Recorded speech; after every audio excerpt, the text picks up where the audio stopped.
आइए खुदा के कलाम में से मुकाशफा चौथा बाब निकालेंगे और उसको तलावत करेंगे। कोई भी बुलंद आवाज से पढ़ सकता है, पूरा बाब हम पढ़ेंगे। खुदावंद के जिंदगी बख्श कलाम में यूं कलमबंद है, इन बातों के बाद जो मैंने निगाह की तो क्या देखता हूँ कि आसमान में एक दरवाजा खुला हुआ है, और जिसको मैं ये पेशतर नरसिंगे की सी आवाज से अपने साथ बातें करते सुना था, वो ही फरमाता है कि यहाँ ऊपर आ जा, मैं तुझे वो बातें दिखाऊंगा जिनका इन बातों के बाद होना जरूर है।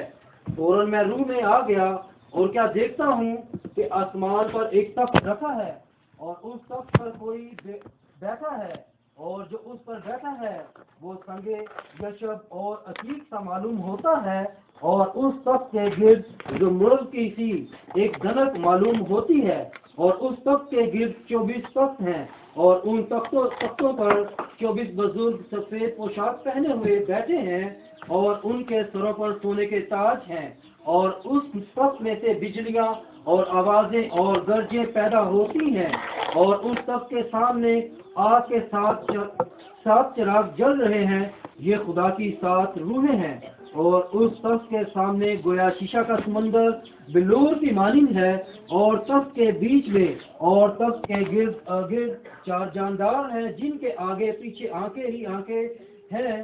पहला जानदार बब्बर की मानिंद है, और दूसरा जानदार बछड़े की मानिंद, और तीसरे जानदार का चेहरा इंसान का सा है, और चौथा जानदार उड़ते हुए उकाब की मानिंद है।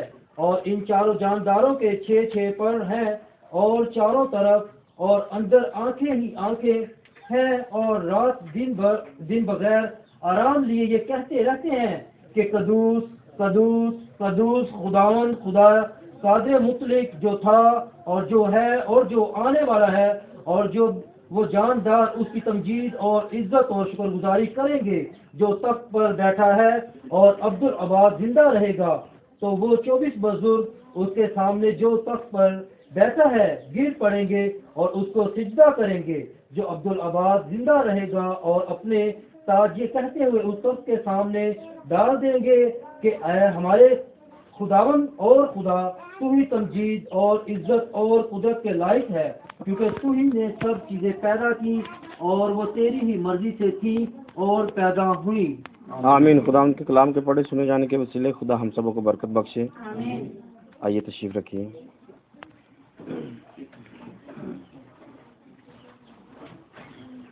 हालेलुया। हम खुदा के शुक्रगुजार हैं एक बार फिर से उसकी हुजूरी में आने के लिए, उसके बड़े फजल के लिए, रहम और तरस के लिए कि जो खुदा ने मुझ पर आप पर किया है कि हम आज फिर से उसकी हुजूरी में हैं। और ये खुदा का ही फजल है कि वो हमें बार बार अपने पास ले आता है। आमीन। और कितनों को याद है हमारा मजमून क्या है? इस हवाले से याद कितनों का वो बताना है। काफ़ी लोगों को याद है। वेरी गुड जी। कोई बुलंद आवाज़ से बताए। यहाँ अच्छा, वो अपना हाथ दिखाएंगे जो ऊपर आ चुके हैं।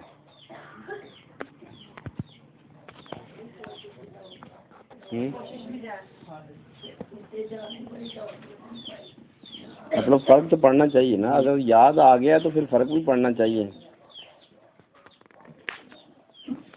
चलें, खुदा करेगा हम ज़रूर आगे बढ़ेंगे, आगे निकलेंगे और ऊपर भी आएंगे। सिर्फ एक बात में नहीं, 2 बातों में नहीं, हर बात में हम खुदा के फजल से ऊपर आएंगे। क्योंकि जब इंसान तहैया कर लेता है कुछ करने का तो फिर होकर ही रहता है। जब तहैया कर लिया जाए फिर हो जाता है। पहले नंबर पर ही जिस्मानी बात मेरे सामने आ गई है, वो मैं ज़रूर करूँगा कि जब कोई इंसान तहैया करता है तो फिर हो जाता है। पिछले दिनों में एक सर्टिफिकेट बनवाना था मैंने इनसे, प्रेस वालों से, तो 2 मिनट का या 4 मिनट का वो काम था उसके हिसाब से, क्योंकि 4 लफ्ज़ लिखने थे। तो बंदे ने मुझे कम से कम 7-8 दिन तक परेशान किया। अच्छा ठीक है, परेशान कर दिया। दूसरी दफ़ा फिर कहा, फिर एक छोटा काम था, फिर उसने परेशान किया। मेरे दिल में बात आई कि जो इसके मतलब मिन्नतें करनी है, तरले करने हैं, मैं खुद ही ये काम कर लेता। तो मैं तहिया करने की बात आपको बता रहा हूँ। तो एक दिन मुझे गुस्सा आया, तो मैं सुबह 9 बजे से बैठा और फिर सारा दिन, सारी रात, सुबह अगली रात 4 बजे तक मैं लगा रहा। यानी कि 18 घंटे या 19 घंटे मैंने एक ही जगह पे बैठ के मगजमारी की, पता नहीं क्या क्या किया। आप सोच सकते हैं कि बंदा क्या कर सकता है। आखिरकार मैंने वो सर्टिफिकेट ढूंढ भी लिया, बना भी लिया, और फिर जाकर मैंने जान छोड़ी। मैं आपको तहिया करने की बात बता रहा हूँ कि जब कोई तहिया कर लेता है तो काम को आना ही पड़ता है। और अगर हम ये तहिया कर लें कि हमने ऊपर जाना है या फिर ऊपर आना है, तो कोई चीज़ हमें रोक नहीं सकती है, कोई चीज़ भी हमें रोक। और मैं समझता हूँ कि एक जगह पर सिर्फ बैठना ही बड़ी बात है। काम करना या आना या ढूंढना, तलाश करना, ये सब कुछ तो ये दूर की बातें हैं। और आपने ग्रुप के अंदर वो देखी होगी, तस्वीर देखी होगी, मैंने ग्रुप के अंदर डाली थी, पोस्ट 2 बनाकर मैंने जश्न आज़ादी के तलक से डाली है। और वो कोरल ड्रा के ऊपर मैंने बनाई है कि जो बड़ा ही मुश्किल काम था, मुझे मतलब समझ में नहीं आ रहा था कि ये कैसे होगा। लेकिन अब ये है कि ये सारा डिज़ाइन जो ये बना हुआ है, ये मैंने मतलब खुद बना सकता हूँ। इतना मैंने ये 2-3 दिनों में रियाजत की है कि मैं इसको बना सकता हूँ। ये मेरे लिए अब मुश्किल नहीं रहा। तहिया करने की बात बता रहा हूँ कि ये इतनी जल्दी आता नहीं है, कई महीने लग जाते हैं यहाँ पर पहुँचने के लिए, ये बनाने के लिए। लेकिन मुझे ज़्यादा से ज़्यादा 4 या 5 दिन लगे होंगे। अभी फाइनल नहीं है, लेकिन इसमें आगे मज़ीद बेहतरी आती जाएगी। लेकिन मैं ये कह रहा हूँ कि अभी मैं ये बना सकता हूँ। ये जो बना हुआ है ना, कहाँ से बनाना है ये मैं बना सकता हूँ। मैं सिर्फ आपको ये बता इसलिए रहा हूँ ताकि आप इस बात को मान लें कि जब बंदा तहिया कर लेता है तो फिर उसके सामने कोई काम रुक नहीं सकता है। प्रॉब्लम सिर्फ वहाँ तक रहती है जब तक बंदा तहिया नहीं करता है, जब तक बंदा इरादा नहीं करता है। जब इरादा कर लेता है कुछ करने का तो फिर बंदा कर ही देता है।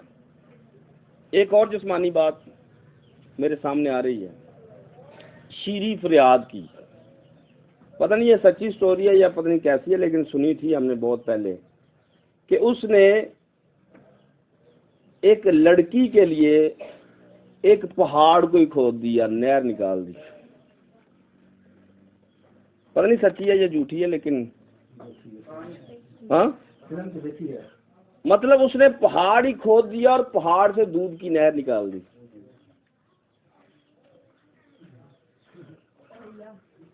तहिया की बात बता रहा हूं कि जब बंदा तहिया कर लेता है, पहाड़ भी उसके सामने टिक नहीं सकता है। तो पहाड़ मतलब नामुमकिन काम को कहा जाता है, और ये नामुमकिन नहीं है। ये जो हमने हवाला शुरू किया है, यहाँ ऊपर आ जाए, ये नामुमकिन क्यों नामुमकिन नहीं है? कि पहाड़ हमने खोदना नहीं है।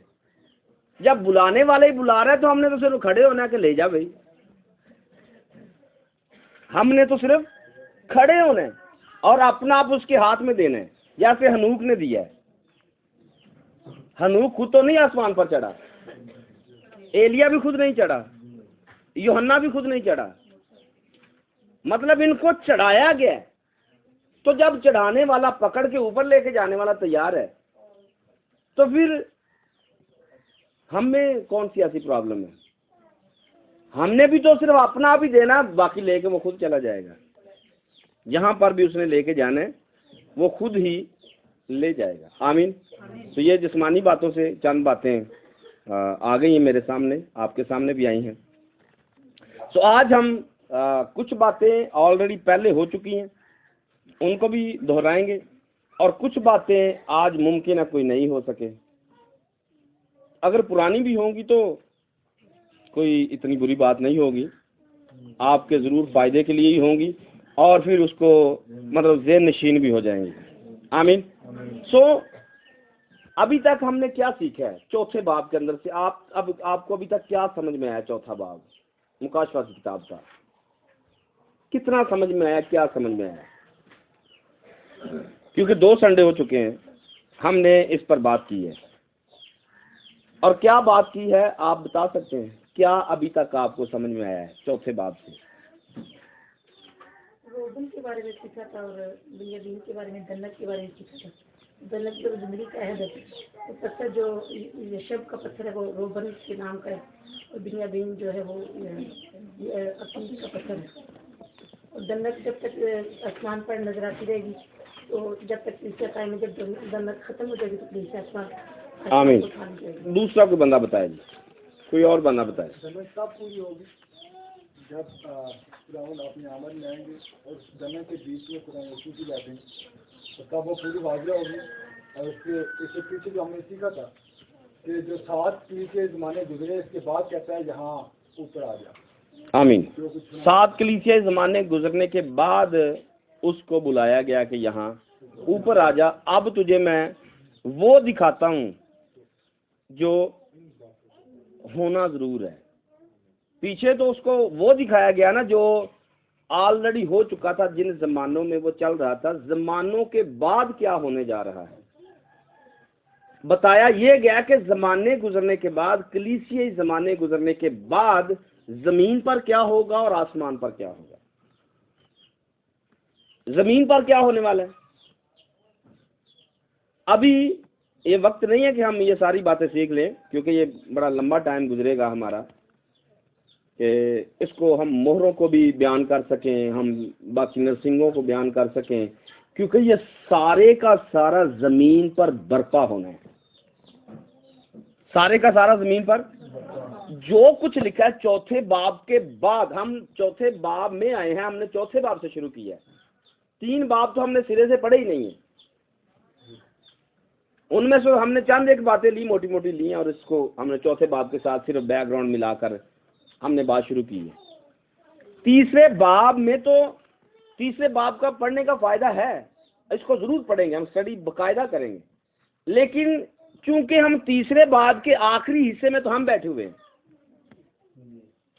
लुदीकिया कलीसिया में तो हम बैठे हुए हैं, पीछे वाली तो गुजर चुकी हैं। तो हमसे आगे क्या होने वाला है हम उनको देख रहे हैं। अपने इल्म के लिए, सीखने के लिए वो बातें भी पीछे वाले भी सीखेंगे, जब खुदा की मर्जी होगी प्रॉपर हम इसको स्टडी करेंगे। लेकिन मैं आपको दिखा रहा हूं कि चौथे बाब में 3 बाब गुजरने के बाद जब लोग सर्द गर्म नीम गर्म हैं, इनकी इस कंडीशन से आगे क्या होने जा रहा है? जो लोग गर्म हो जाएंगे, और गर्म कितने होंगे? पिछली दफा मैंने आपको दिखाया था गर्म कितने लोग होंगे, नहीं याद। ये बड़ी खास बात थी, पॉइंट था कि खुदा जो है ये आग है, खुदा जो है तो उसके तख्त में से भी वो जमुर्द की तरह नजर आता है। तो जमुर्द मैंने आपको बताया था जर्दी रंग का, और आग जो होती है वो जर्दी रंग की होती है।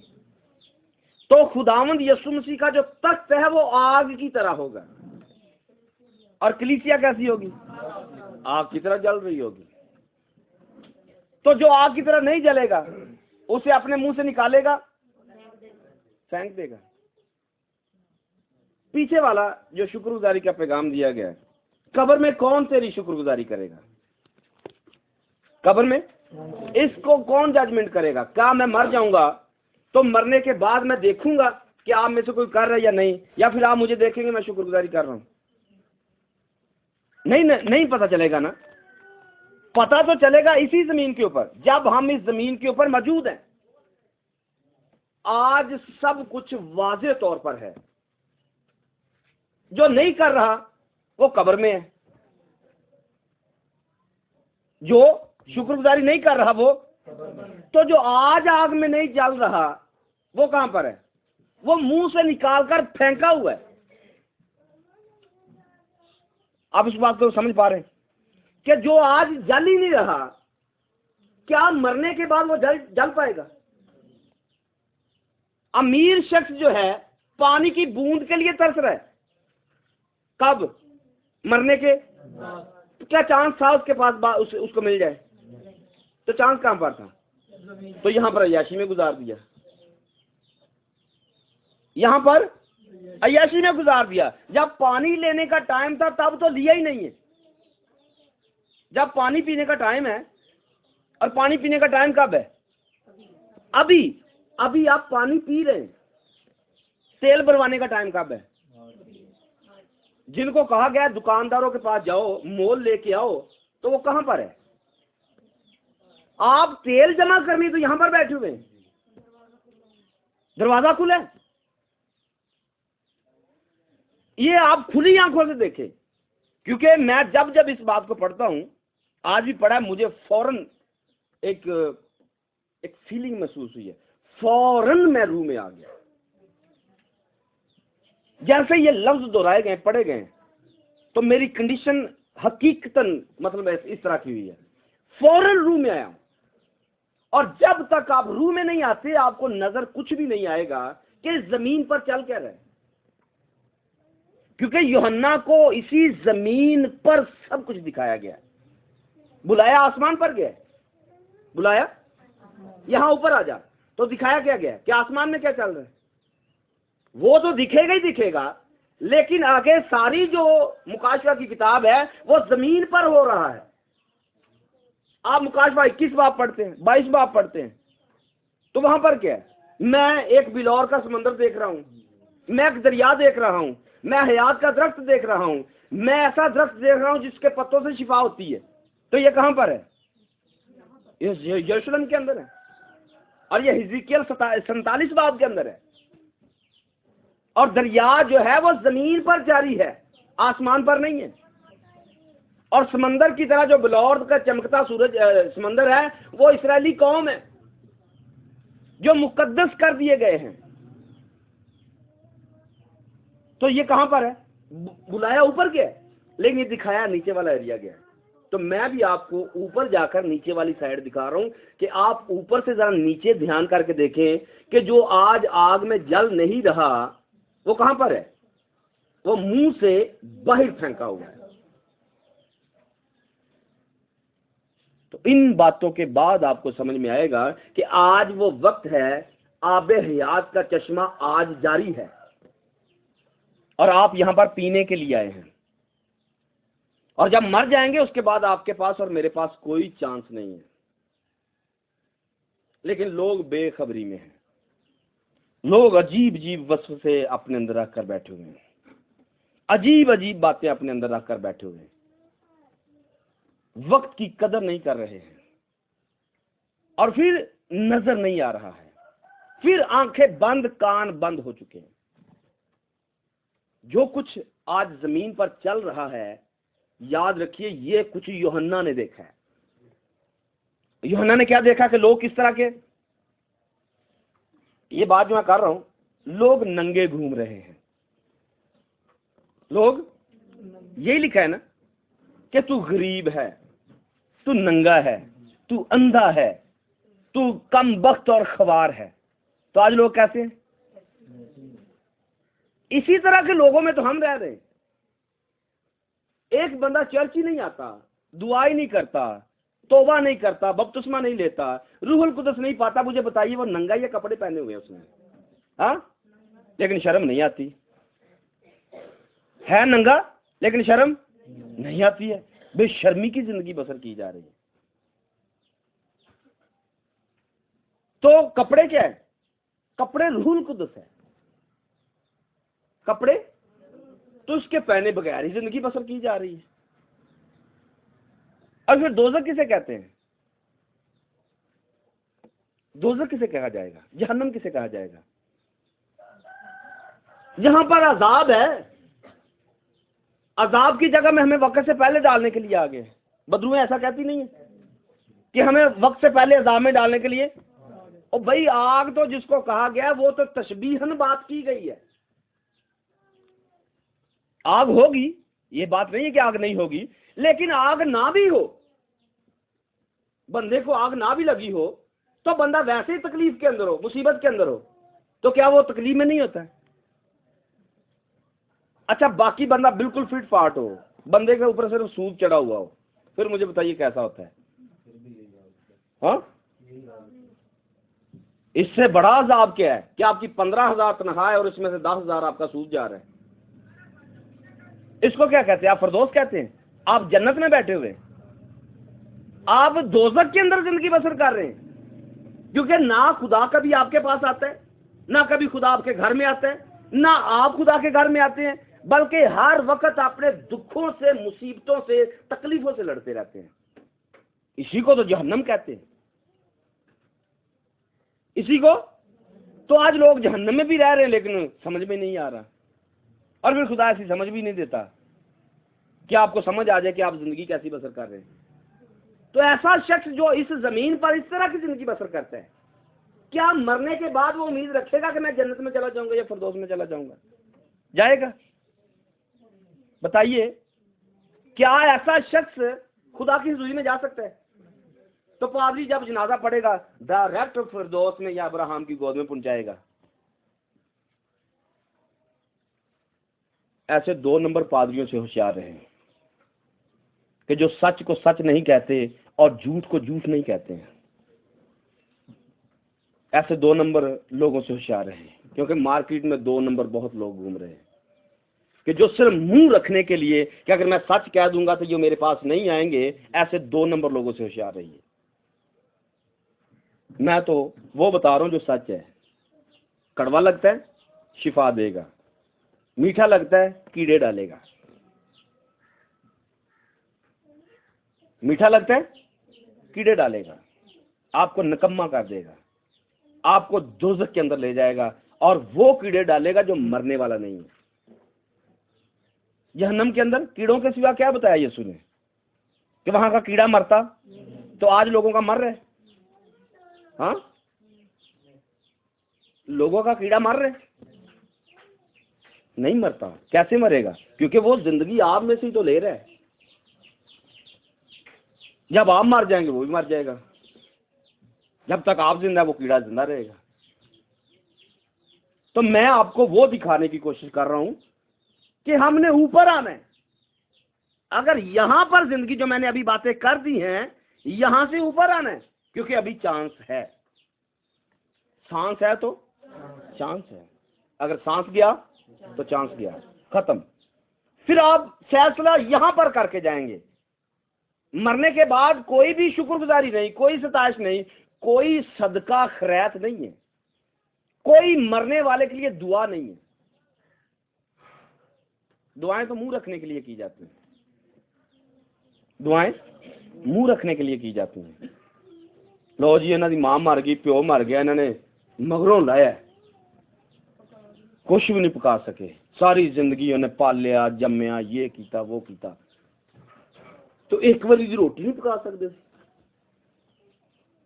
रोटियां तो इसलिए पकाई जाती हैं, वरना जो मर गया उसको क्या मिलेगा इससे? जो बंदा चले गया है, क्या वो रोटी खाएगा? तो दुनियादारी की बातें हमारे पास बहुत हैं, लेकिन हमने यहां से निकलकर यहां ऊपर आना है, इन बातों से बाहर आना है, क्योंकि चांस अभी मेरे और आपके पास है। हमने आज फिरदौस का फैसला करना है। आज हमने उस तख्त का नजारा करना है जिसमें से बिजलियां गरजती हैं। अभी 5वीं आयत पर आएंगे। बातें चौथी आयत के अंदर भी हैं, लेकिन चौथी आयत पर आज हम कम गुफ्तगू करेंगे, बल्कि हो ही नहीं पाएगी। 24 बुजुर्गों के बारे में इस पर हम फिर से बात करेंगे, क्योंकि संगे यशब का मैंने आपको दिखाया है, अकीक सा दिखाया है, सूरत दिखाई है, तख्त का मैंने दिखाया है। तख्त कैसे है? गोल दायरे में है, और जो धनक आज आपको पहले एक तरह की नजर आती है, खुदा फितरत में याद करता है। इसको देखिएगा, अगर धनक पूरी नजर आए तो फिर बारिश नहीं होती है। आज धनक भी आती है, बारिश फिर भी आ जाती है। आती है या नहीं? मैं खुद गवाऊं, एक तरफ निकली होती है, उधर बारिश आ रही होती है, फिर एक साइड पे बारिश होती है, एक साइड पे धूप होती है, और एक साइड पे धनक होती है। फितरत में खुदा दिखा नहीं रहा। लोग भी तो इसी तरह के हैं कि एक तरफ कलीसिया मौजूद है, एक तरफ बारिश पड़ रही है, एक तरफ धूप है। आप गर्म भी हैं, आप ठंडे भी हैं, और धनक भी है। आप कलीसिया भी हैं, आप कलीसिया हैं, फिर आपके अंदर गर्मी भी है, फिर आपके अंदर ठंडक भी है। यही तो खुदा दिखा रहा है फितरत के अंदर। क्या कलीसिया की हालत भी ऐसी है? मुझे तो अपना वादा याद है। फिर आज एक और मामला है, एक दफा धनक आती है, उसके बाद नीचे एक और आती है। मैंने 3 से 4 दफा देखा है। और फिर मैंने इस बात का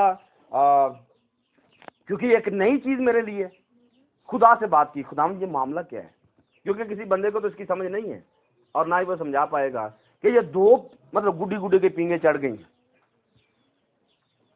तो ये दो क्यों आ रही हैं। तो फिर खुदा ने मुझे बताया कि बेटा ये दो नहीं है, ये एक ही है, आप वक्त गुजरने दो, ये सारी की सारी बड़ी आपको दिखेगी। आने वाले वक्तों में ये धन कितनी सी नहीं है, ये सारी दिखेगी। और फिर जो वहां पर तो दिखेगी दिखेगी, आज यहां पर हमें दिख रही है, ये पूरी गोल की गोल है।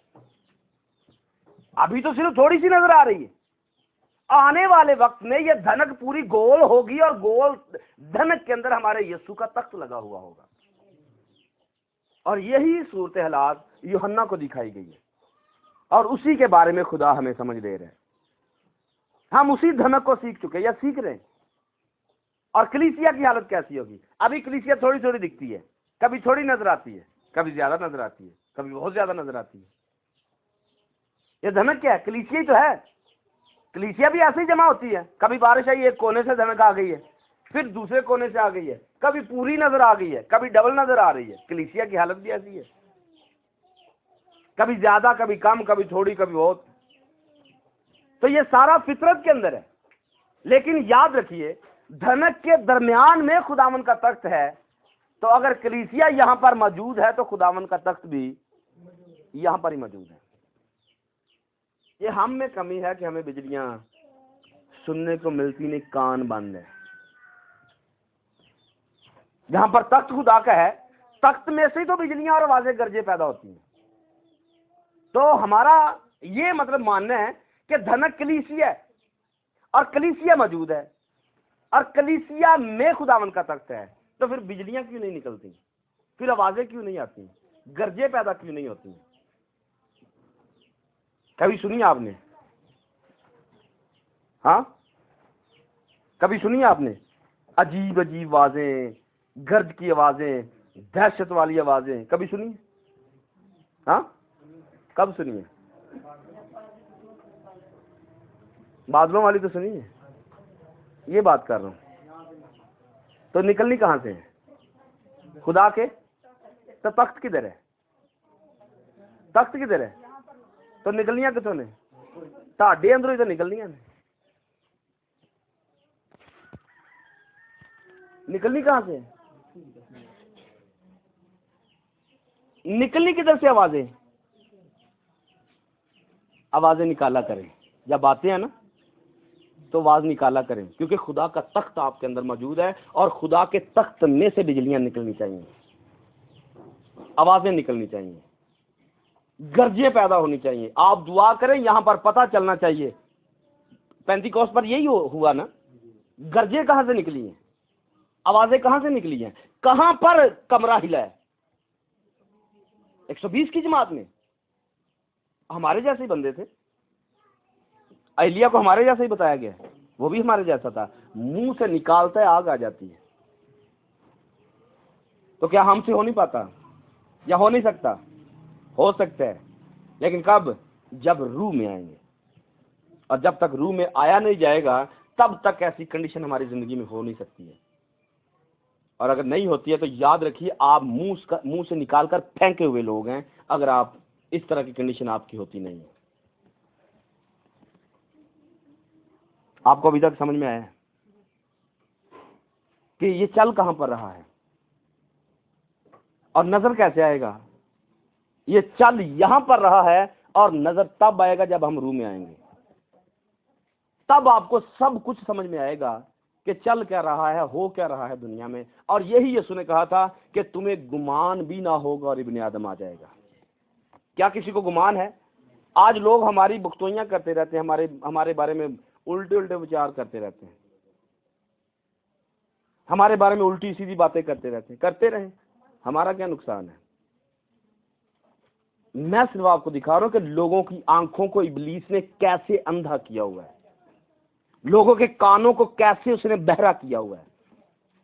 लिखा है ना कि उस शहर में से, शहर की सड़क पर दरिया जारी है।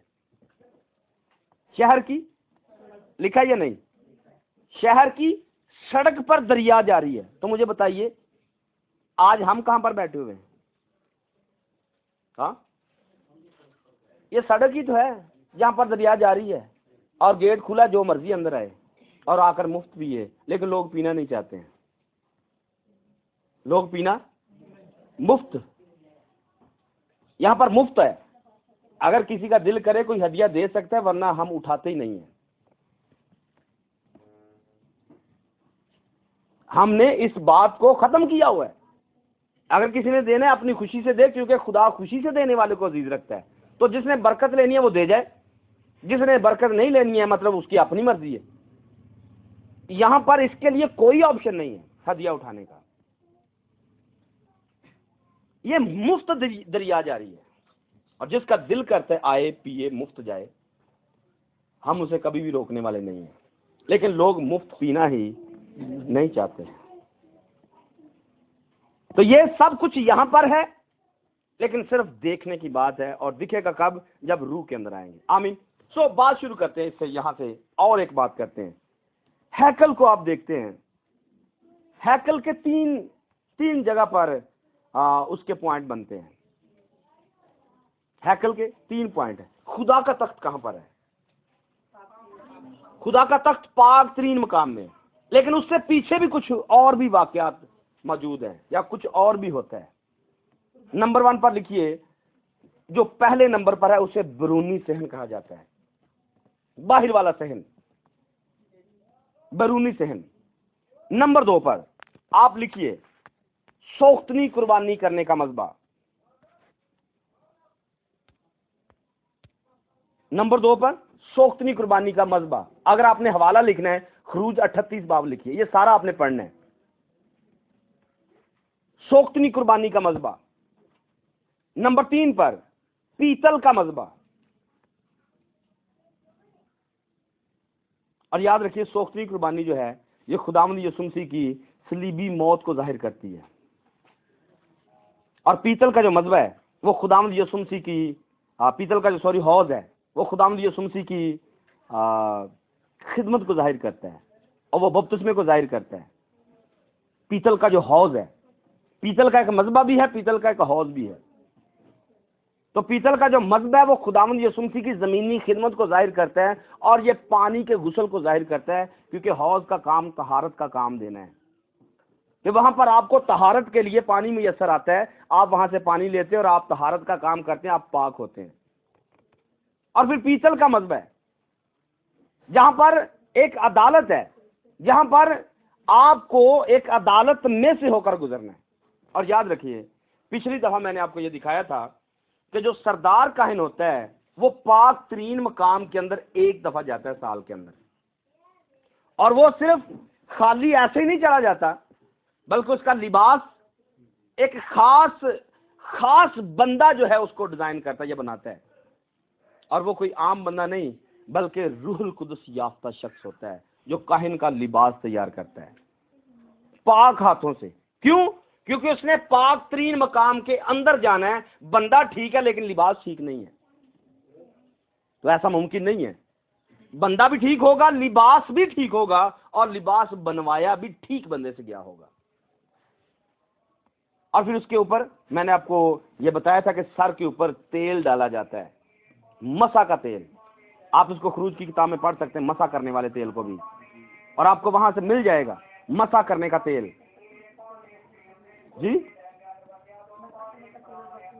पढ़ ले इसको, मसा करने वाले तेल को पढ़ें, बुलंद आवाज से जरा पढ़ें। और उसने मसा करने का पाक तेल, हवाला अनाउंस करें पहले।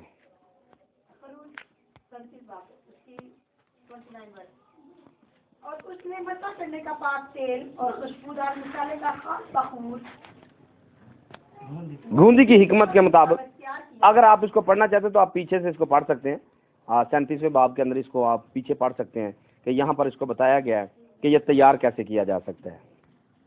तो जब इसको तैयार किया जाता है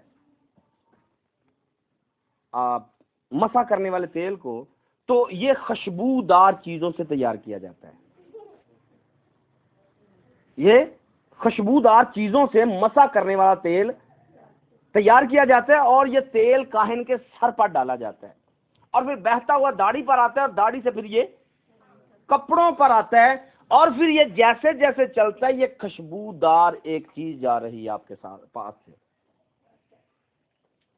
आपके पास जब सरदार काहिन गुजर रहा है पाक मकाम से जाता हुआ पाक तरीन मकाम के अंदर, तो खुशबू उसके सर से लेकर पूरे बदन तक खुशबू से भरा हुआ है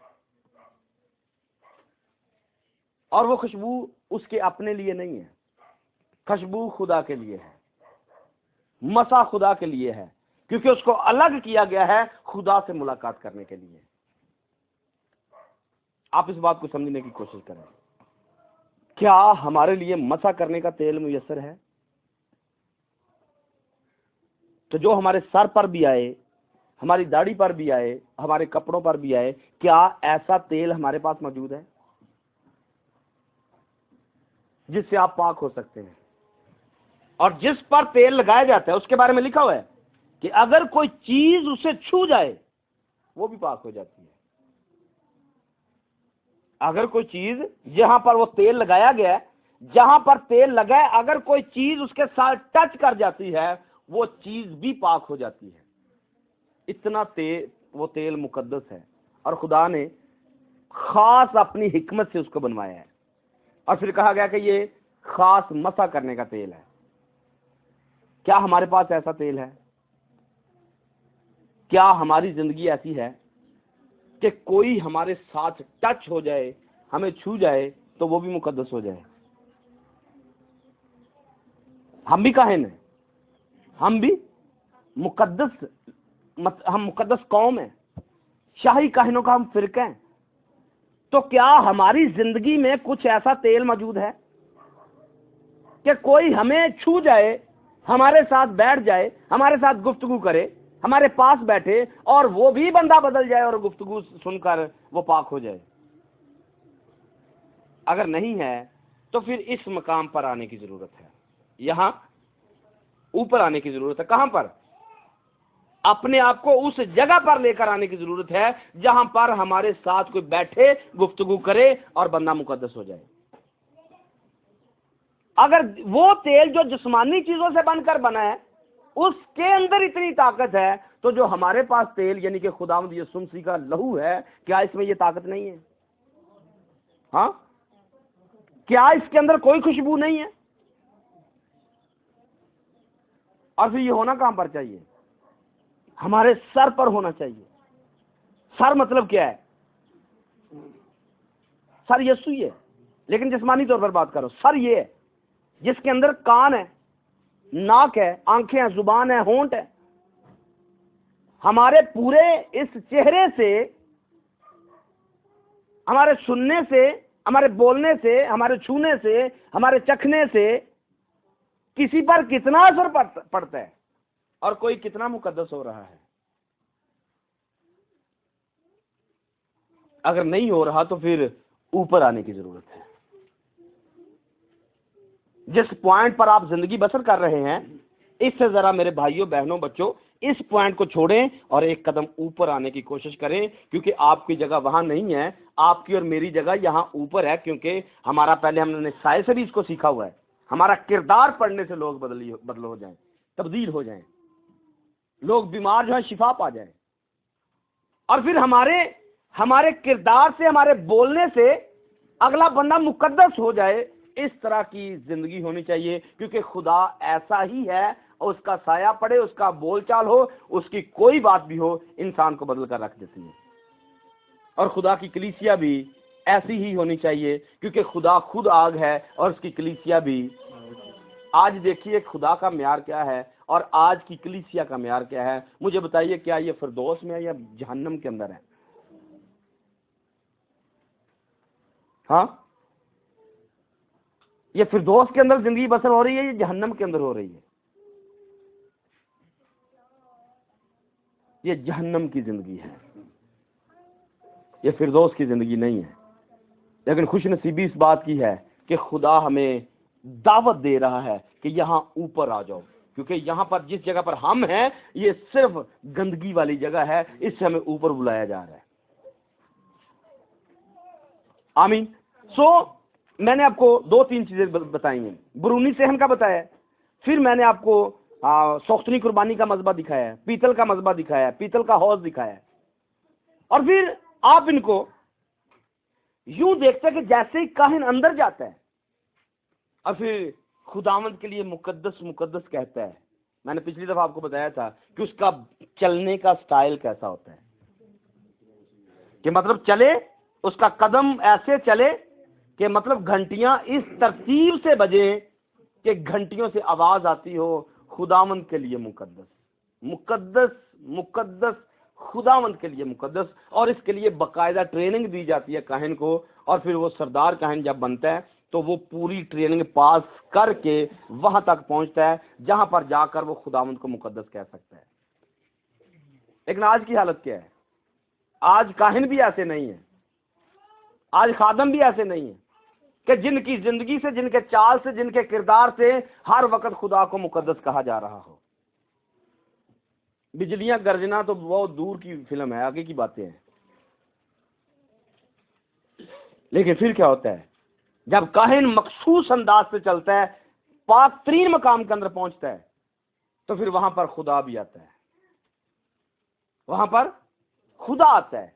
और वहां पर जो कुर्सी खुदा ने बनवाई हुई है, खुदा फिर वहां पर आता है और कुर्सी पर आकर बैठता है।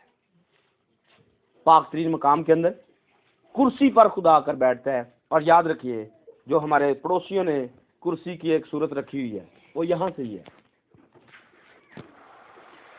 अगर आपको याद आ जाए तो। कहां से आई है? वो पाक तरीन मकाम के अंदर चेयर रखी हुई है जहां पर खुदा आकर बैठता है।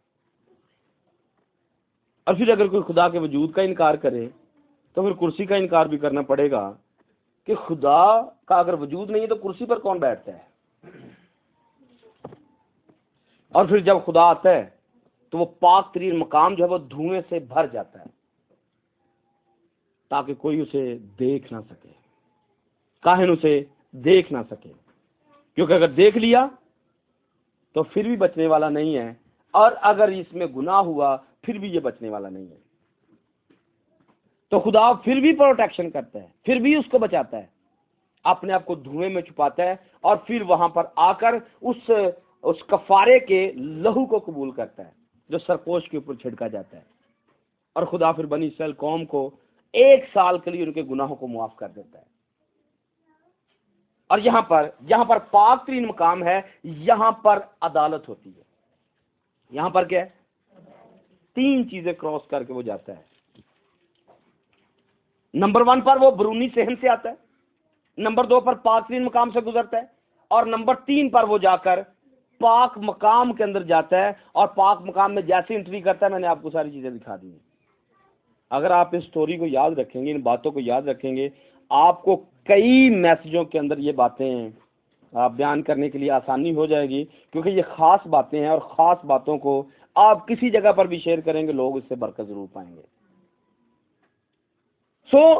यहां पर अदालत हो रही है। अगर उसके अंदर गुनाह है तो वो कभी भी वहां पर जिंदा नहीं रह सकता है। और अगर बनी इस्राएल कौम को माफी नहीं मिली है तो खुदा उस कुर्बानी को, उस लहू को कभी भी कबूल नहीं करेगा, जिसके लिए 1 साल के लिए गुनाह माफ हो जाता है। तो मैं आपको दिखा रहा हूं कि यहां पर यूहन्ना को जब बुलाया गया तो तब वहां पर क्या देखा गया? एक तख्त को देखा गया, और तख्त के ऊपर किसी को बैठे हुए देखा गया। इसको पढ़िए वापस जरा जी।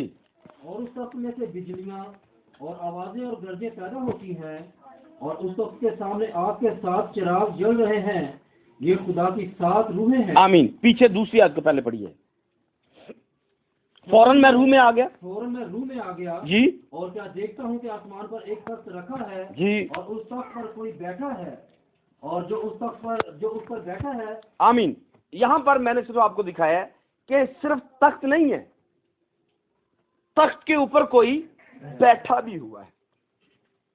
अब यहां से हम एक और बात मिलाएंगे तख्त याद रखिए 3 है, तख्त 3 है।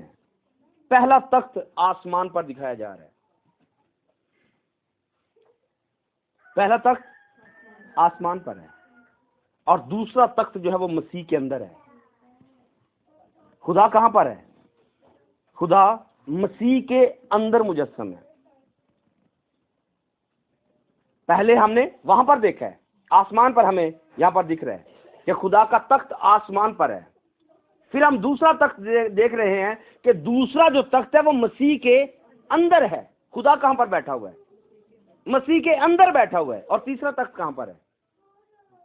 तीसरा तख्त हमारे अंदर है, क्योंकि मसीह जब हमारे अंदर आ जाता है तो खुदा का तख्त कहां पर आ गया?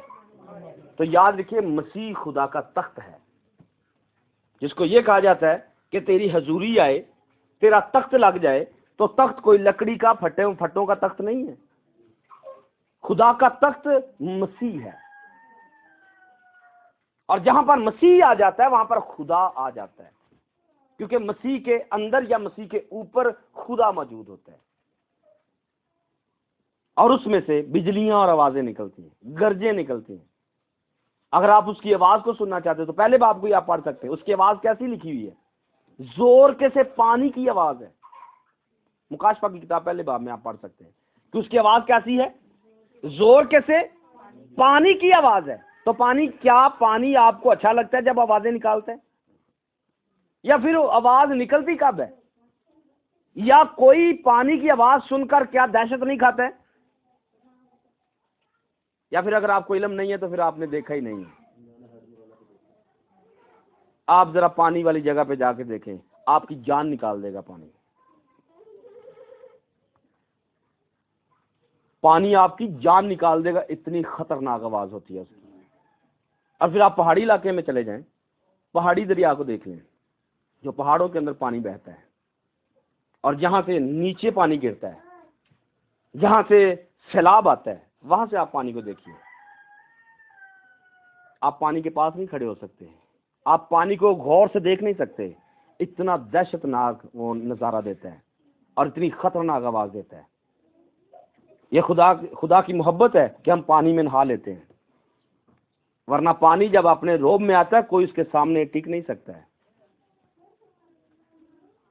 यह खुदा की मोहब्बत है कि मसीह हम में रहता है, वरना कोई उसके सामने खड़ा नहीं हो सकता है। और यही सूरत हालात यूहन्ना को दिखाई जा रही, और यही मुझे और आपको दिखाई जा रही कि यह खुदा की मोहब्बत है, यह खुदा का तरस, उसका रहम है कि वो हमें अपनी हजूरी में बुलाता है, अपनी पहचान देता है, अपनी बातें देता है। वरना जब खुदावंद यीशु मसीह अपने जलाल में आएंगे, अपने फरिश्तों के साथ आएंगे, कौन उसके सामने ठहर सकेगा? इंसानों की क्या वैल्यू है?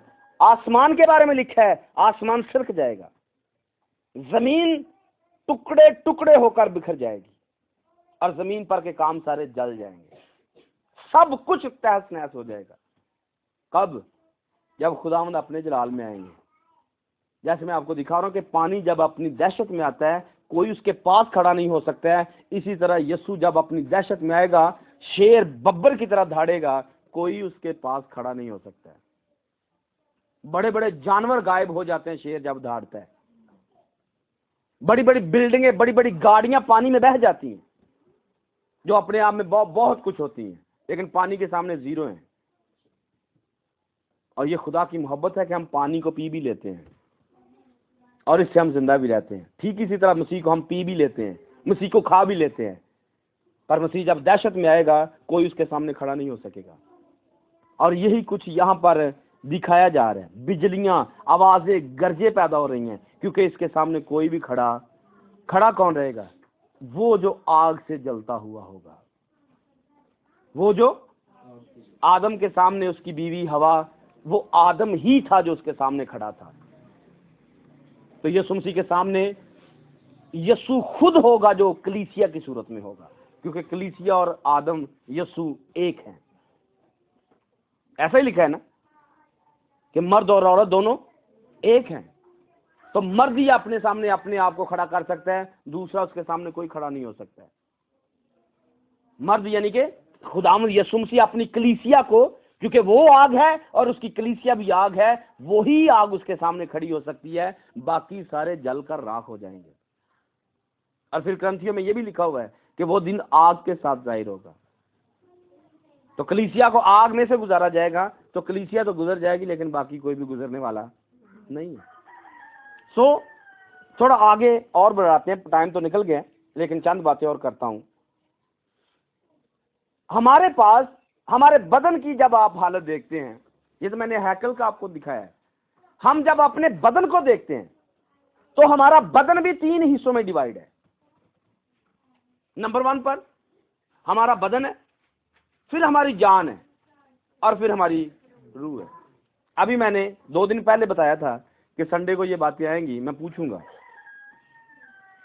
मैंने आपको दिखाया था कि हमारे बदन के अंदर 5 दरवाजे हैं। कितनों को याद है, ताकि बात आगे निकले? जी, हमारे बदन के अंदर 5 दरवाजे हैं। तो जैसे आपने पाक तरीन मकाम के अंदर जाना है, तो पहले आपको बैरूनी हिस्सा पार करना पड़ेगा, फिर आपको पाक तरीन मकाम जो है, पाक मकाम जो है, इसको पार करना पड़ेगा, और फिर जाकर आप पाक तरीन मकाम के अंदर एंटर हो सकते हैं। तो इसी तरह हमारे यहां, हमारी बात है, ये आखिरी बातें हैं, इसके बाद हम पैगाम बंद करेंगे। हमारे यहां 3 चीजें हमारे पास है। मैंने आपको दिखाया है कि 3 तरह के पॉइंट हैकल के अंदर रखे हुए हैं, और 3 पॉइंट आपके लिए सोक्सनी कुर्बानी का मजहब है, आपके पास पीतल का मजहब है, और फिर आपके पास पाक तरीन मकाम है जहां पर खुदा का तख्त है। आप इसको 3 अदालतें कहेंगे। आपको पहली अदालत से पास होना पड़ेगा। जब तक आप पहली अदालत से पास नहीं होते, यानी कि आप सीढ़ियां क्रॉस करके आप आगे जो सहन है उसके अंदर एंट्री नहीं करते, और एंट्री करने के लिए आपको सीढ़ियों से क्रॉस करना पड़ेगा, आपको सहन में आना पड़ेगा, आपको तहारत के लिए हौज के साथ मिलना पड़ेगा। यानी कि आपको पहले नंबर पर तौबा करनी पड़ेगी, दुनियादारी को छोड़ना पड़ेगा, तौबा करनी पड़ेगी, और फिर तहारत के लिए आपको पानी का बपतिस्मा लेना पड़ेगा। जब आप ये करेंगे तब आप बैरूनी सहन से अगले पॉइंट के अंदर जाते हैं। जब आपने तौबा की है, दुनियादारी को पीछे की है, और फिर आपने पानी का बपतिस्मा लिया है, अब आपके पास चांस है कि आप दूसरे पॉइंट के अंदर जा सकते हैं। क्योंकि पहले पॉइंट के अंदर आपको सिर्फ जिस्म के काम करने होते हैं, जिस्म की बातें माननी होती हैं, और फिर जो कहा गया है कि दुनिया को छोड़ने, हैकल के अंदर एंट्री करनी है और तौबा करके तहारत लेनी है, आपको पाक होना है, ये पहला मकाम है, और ये पहला मजहब है, ये पहली अदालत है। और यहां पर हमारे पास 5 दरवाजे हैं। कौन कौन से हैं? नंबर 1 पर क्या है? मेरा इशारा भी देख सकते हैं आप, इसको भी आप कह सकते हैं। नंबर 1 पर छूना है, किसी चीज को पकड़ना है। आप कौन सी चीजों को पकड़कर बैठे हुए हैं? जाना आप कहां पर जाते हैं? ऊपर जाना चाहते हैं, लेकिन पकड़ा किसको हुआ है? हाँ, खुदा कह रहा है ऊपर आ जा, लेकिन पहला पॉइंट क्या है? छूना। तो हमने पकड़ा किन चीजों को हुआ है? अगर वो बुलाता है तो फिर इसको छोड़ते क्यों नहीं? ये जो पकड़ा हुआ है, बुलावा क्या है? ऊपर आ जा। तो यहां से आप सीधा भी कर सकते हैं, मैंने आपको हैकल दिखाई है, यहां से बैरूनी सहन से खुदा आगे है, तो यहां से वहां आना मतलब खुदा वहां से बुला रहा है कि यहां मेरे पास आ जा। तो अब यहां से आप ऊपर जाएंगे, वहां पर जो खुदा वहां पर है वही खुदा अब ऊपर है, तो वो कह रहा है ऊपर आ जा। हैकल के पाक तरीन मकाम में जाना या फिर ऊपर जाना। पीछे वाली बातें मैंने आपको दिखाई हैं कि जैसे जमीन पर हैकल के अंदर काहिन पाक तरीन मकाम में जाता है, उसकी कंडीशन क्या होती है? कितना खौफ के अंदर होता है, कितना खुशबुएं लगाता है, कितना अपना लिबास पाक रखता है, कितनी अपनी जिंदगी पाक रखता है। और काहिनों की स्टडी आप करेंगे आपको समझ में आएगा, काहिन कई कई दिन घर ही नहीं जाते थे, हैकल से बाहर ही नहीं निकलते थे। क्यों? अगर देखेंगे दरवाजे से कुछ ना कुछ अंदर चला जाएगा। आंखों से कुछ ना कुछ, हमने खुदा की हुजूरी में जाना है। अगर आंखों में गुनाह हुआ तो मर जाएंगे, फिर घर जाएंगे, फिर कानों से कुछ सुनना पड़ेगा, कुछ ऐसी बातें सुननी पड़ेंगी जो नागवार गुजरेंगी। और जब कोई हमारे बारे में बात करेगा ऐसी, हमें तकलीफ होगी, गुस्सा चढ़ेगा, फिर ये आगे से बोलेगी, फिर जुबान आगे से बोलेगी, और फिर जब बोल लिया तो फिर गुनाह तो अंदर है, फिर खुदा के पास आप नहीं जा सकते। तो आपको दिखा रहा हूं कि पहली चीज हमारा हाथ है, छूना। आप किन चीजों को छूते हैं? फिर हमारी दूसरा दरवाजा है, हमारे कान है, क्या सुनते हैं? हमारे होंठ हैं, जुबान है, यहां से क्या बोलते हैं? फिर हमारा नाक है, क्या सूंघते हैं? कौन सी चीजों को सूंघ कर उसके पीछे पीछे जाते हैं? फिर हमारी आंखें हैं, क्या देखते हैं? तो ये बैरूनी सहन है, बाहर वाली चीजें हैं। अगर आप पाक मकाम के अंदर एंट्री करना चाहते हैं तो आपका छूने का अंदाज, आपका सुनने का अंदाज, आपके बोलने का अंदाज, आपका सूंघने का अंदाज, आपके देखने का अंदाज दुरुस्त होना चाहिए, क्योंकि फिर आप पाक मकाम में जा सकते हैं।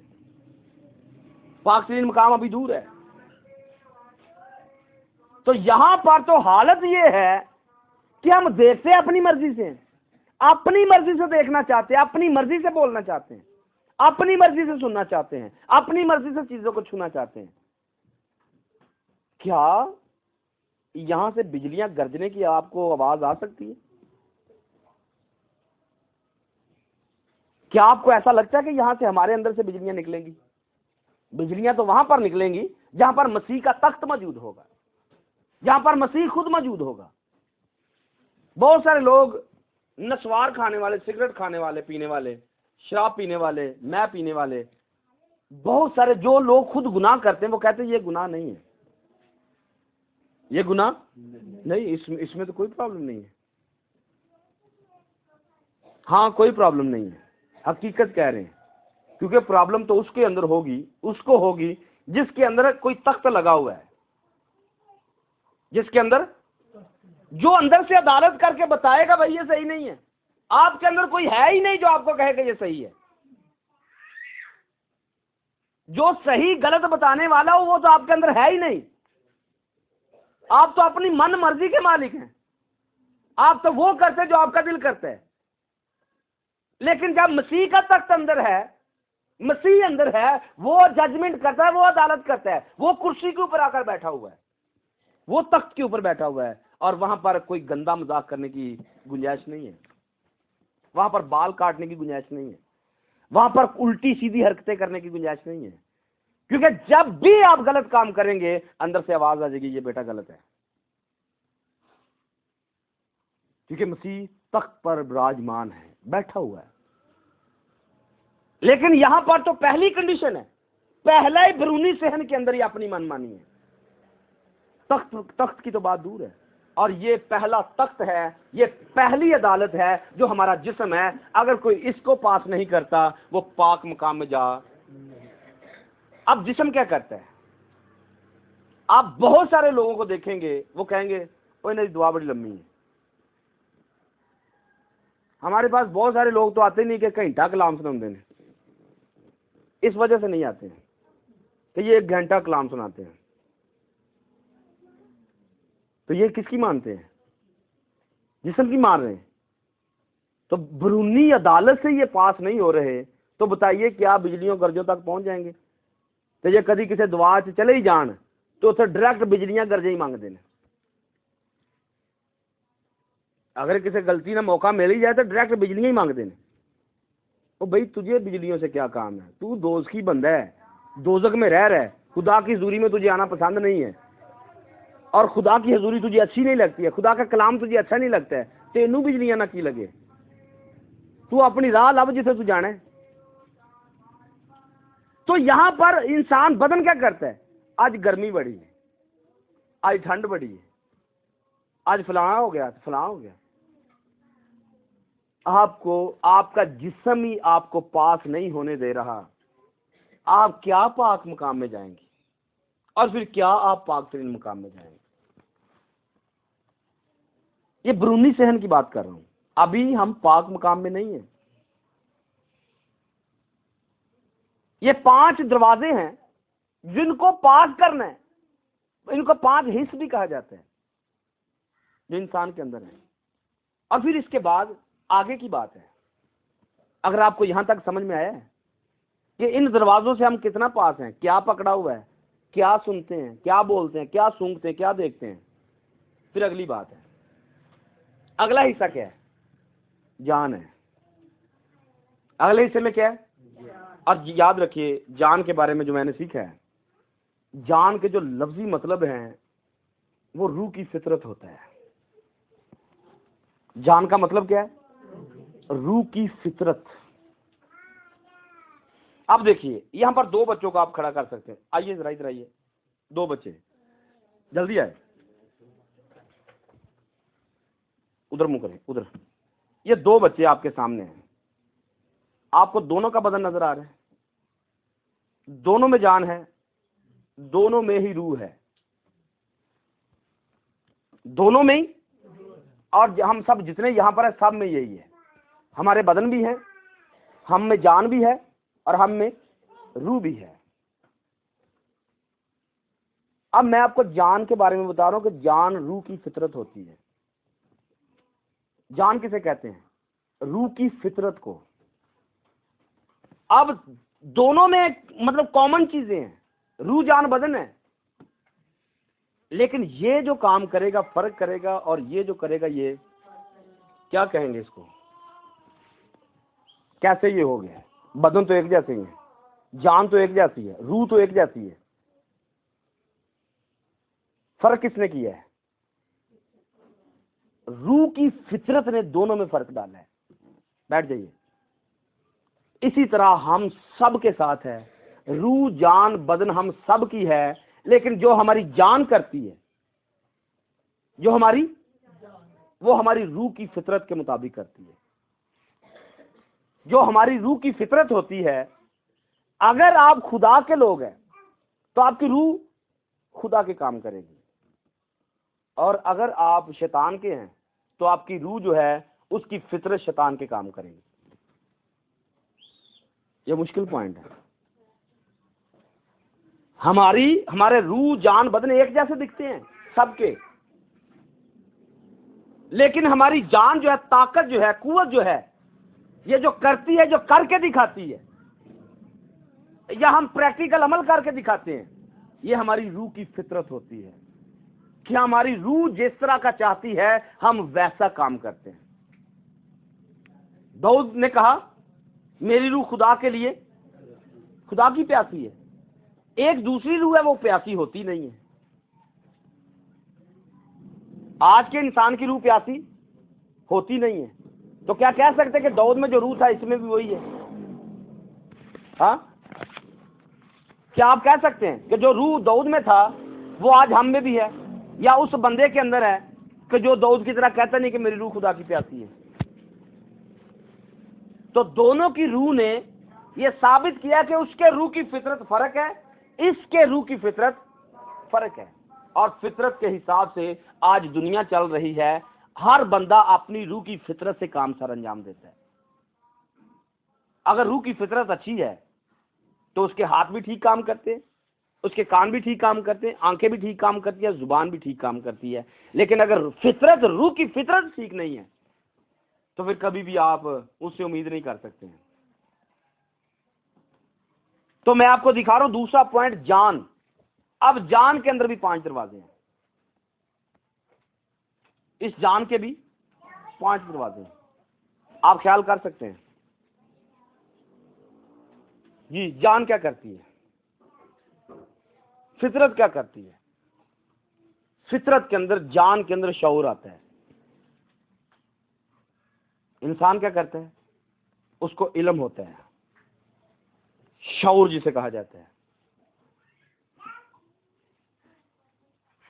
एक बंदा है, उसके पास शऊर फर्क तरह का है, एक दूसरा बंदा उसके पास शऊर फर्क तरह का है।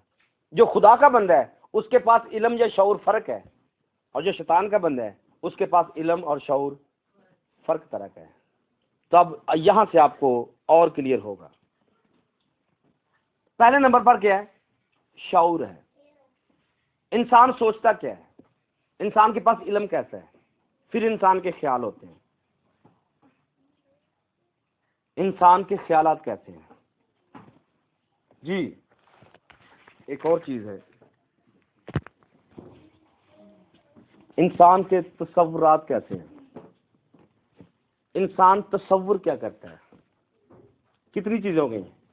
नंबर 1 पर शऊर है, नंबर 2 पर ख्यालात हैं, और नंबर 3 पर तसव्वुरात हैं, और फिर इसके बाद इंसान की याददाश्त है।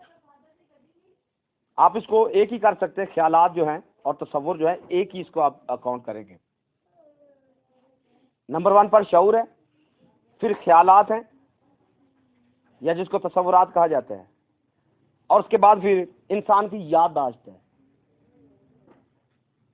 और फिर इंसान के जज्बात हैं। चौथे नंबर पर इंसान के जज्बात हैं, और नंबर 5 पर इंसान की ख्वाहिशात हैं।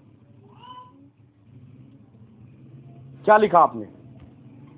नंबर 1 पर शऊर है, नंबर 2 पर तसव्वुर या ख्याल है, और नंबर 3 पर याददाश्त है। इंसान याद क्या रखता है, आप क्या सोचते हैं, आपके ख्यालात कैसे हैं, इंसान के दिल के ख्याल कैसे होते हैं? सदा लड़कपन से बुरे, सदा पैड़े ख्याल। किसके? इंसान के। पर जब खुदा अंदर होता है फिर इंसान के ख्याल बदल जाते हैं।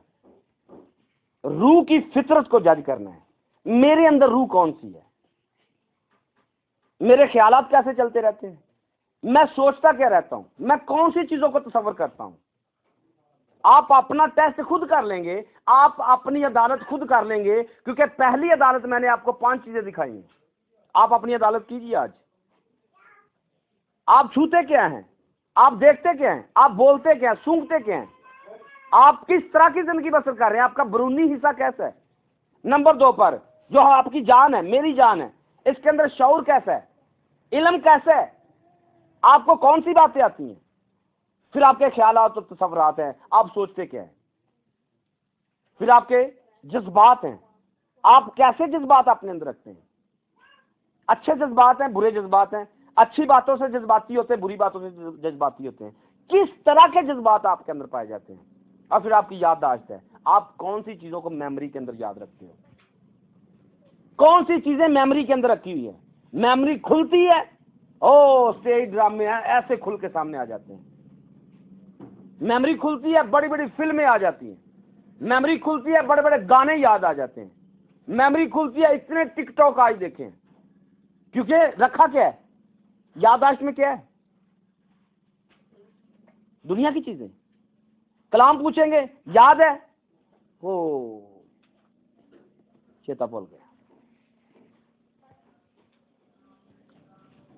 क्या सुनाया था, पिछले 1 घंटे से सुना रहा हूं, 1.25 घंटा होने को जा रहा है। अगली दफा पूछूंगा, 1-2 बात याद होगी किसी को, क्या याद रख रहे हैं, याददाश्त कैसी है। बिजलियां निकालनी है, गरजें पैदा होनी है, कहां से होंगी। आपके जज्बात कैसे हैं, आपकी ख्वाहिशात कैसी है, आप किन चीजों की ख्वाहिश करते हैं, आपके अंदर कौन सी बातें चलती रहती हैं। मैं ये करूंगा, मैं वो करूंगा, फलां करूंगा, फलां करूंगा। ऐ जान कोठरियां बड़ी पड़ी हैं, खा पी आराम कर, यशी कर, आज रात ही पर ना रहेगा माल तो ना रहेगा तू। गई कहानी। किस तरह के विचार हैं, किस तरह की बातें हैं। और फिर नंबर 3 पर आता है पाक तरीन मकाम। नंबर 3 पर क्या है, जहां पर खुदा तख्त नशीन होता है, जहां पर खुदा विराजमान होता है, जहां पर खुदा आकर बातें करता है, जहां पर बिजलियां निकलती हैं, जहां पर आवाजें निकलती हैं। आमीन। तो बुलाया कहां पर जा रहे हैं, यहां आ जा, जहां पर मैं मौजूद हूं, मैं जहां पर बैठा हुआ हूं, क्योंकि तेरा दुनिया से कोई काम नहीं है। इस बात को याद रखना आज के बाद कि हम इस दुनिया के नहीं हैं, हम इस दुनिया के, हमारा मकाम क्या है, हमारी जगह क्या है? हमारी जगह आग है।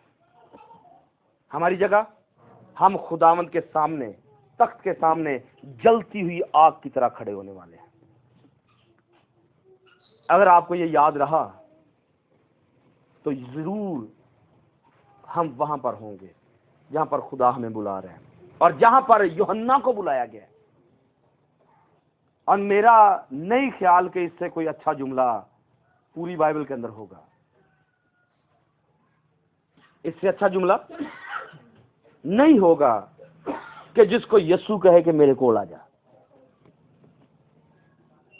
बाकी यीशु ने जान दी, यीशु देता है, वो करता है, वो करता है, सब अपनी जगह पे वैल्यू रखता है। बाइबल का कोई लफ्ज भी बिल्कुल मतलब कम नहीं है। लेकिन मैं आपको वो दिखा रहा हूं कि इससे बड़ा अंजाम क्या होगा कि यीशु कहे मेरे पास आ जा। हाँ, इससे बड़ा कोई बड़ी बात हो सकती है कि किसी इंसान को यीशु कहे मेरे कोल आ जा। और फिर हमें इससे बढ़कर चाहिए भी क्या? हम चाहते भी क्या है? हम खुदावंद यीशु के साथ हमेशा रहना चाहते हैं। आमीन।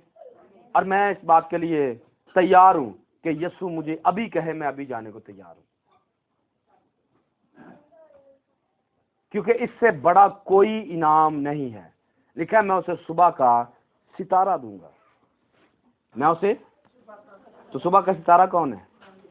यीशु मसीह खुद है। वो खुद हमारे साथ रहना चाहता है, वो खुद हमारे अंदर रहना चाहता है। लेकिन ये कब होगा? जब हम 5 अदालतों से, जो जिस्म की अदालतें हैं, जिस्म के दरवाजे हैं, इनसे पास होकर पाक मकाम में आएंगे। और पाक मकाम के अंदर हमारे शऊर कैसा है, हमारे तसव्वुर ख्यालात कैसे हैं, हमारे जज्बात कैसे हैं, हमारी ख्वाहिशात कैसी हैं, ये सारी चीजें, इनको जब पार करना है तो फिर पार करने के बाद अगला स्टेप आता है पाक तरीन मकाम। और ये आखिरी बात करके इसको बंद करते हैं। पाक मकाम से, इस सारे एरिया से वहां पर जाने के लिए एक ही पर्दा है। इसके दरमियान एक ही पर्दा है जिसको आपने क्रॉस करना है तो आप वहां पर जा सकते हैं। तो क्या आप फटे हुए पर्दे के पार जाना चाहते हैं, जहां पर आपको खुदा मिल सकता है? क्या उस पर्दे के पार जहां पर काहिन जाता था साल में एक दफा, क्या आप वहां पर जाना चाहते हैं? क्योंकि खुदा हमें वहां पर ही बुला रहा है। आमीन। और उस पर्दे का नाम बहुत पहले मैंने आपको बताया था, अगर याद हो तो।